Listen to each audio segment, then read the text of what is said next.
have been coaxed into coming to Mali with hope of going to Europe. Naturally, they are supposed to go through Algeria or Libya towards Europe. But a few of them settled here, leveraging the burgeoning trade of prostitution in Mali. Mali has a very large mining sector. We also have the presence of United Nations forces, the European Training Mission, and Bakan. These forces actually came in with the outbreak of hostilities in 2012, and therefore providing, if you like, a veritable opportunity to be exploited by those engaged in this trade. Now, what happens at some of these Nigerians will come into this environment because they have already been inducted into secrecy.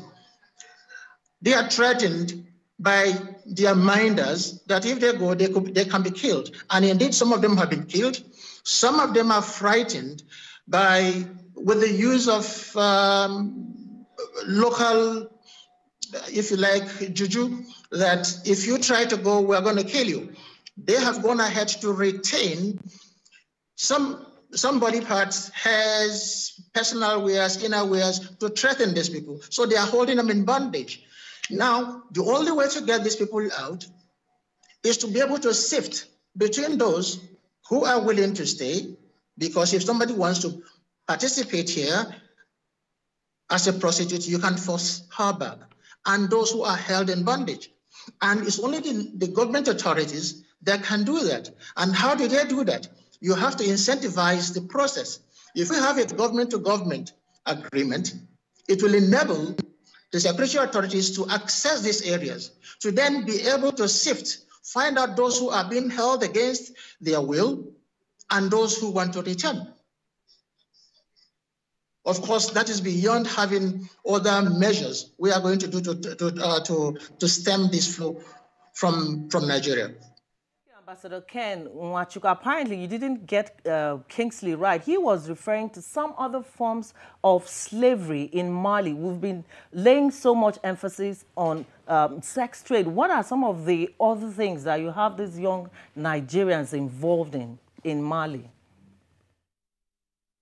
Not much that I can tell of besides the slavery.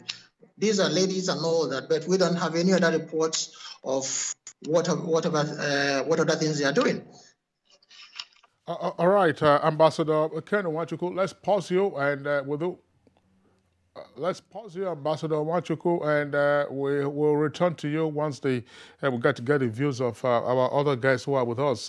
Mr. Godwin Moka is the NAPTIP Director of Research right here with us in the studios. But we're going to go over to Lagos and bring in Honorable Abike Dabire Erewa. Of course, who's listened to this conversation. You saw her pop up on the screen a while ago. Honorable Abike Dabire Erewa, let's start off from that conversation that our correspondent Marcus Macham had with the young lady who was trafficked, plus the responses of the Nigerian ambassador.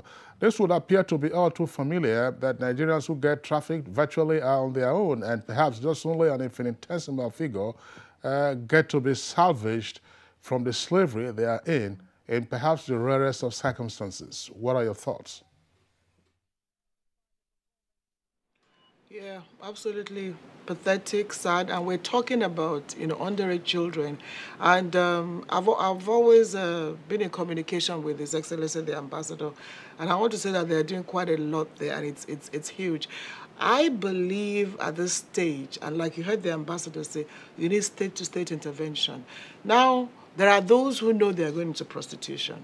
And like you said, you have the gold mines, you have the foreign workers who actually, demand for these girls as prostitutes. If there's no demand, there will be no supply. It's the same thing we've been talking about. But at this point in time, we just can't stop. We have to do perhaps what we did in Libya, when the president directed that every Nigerian stranded in Libya who wants to come back should be brought back.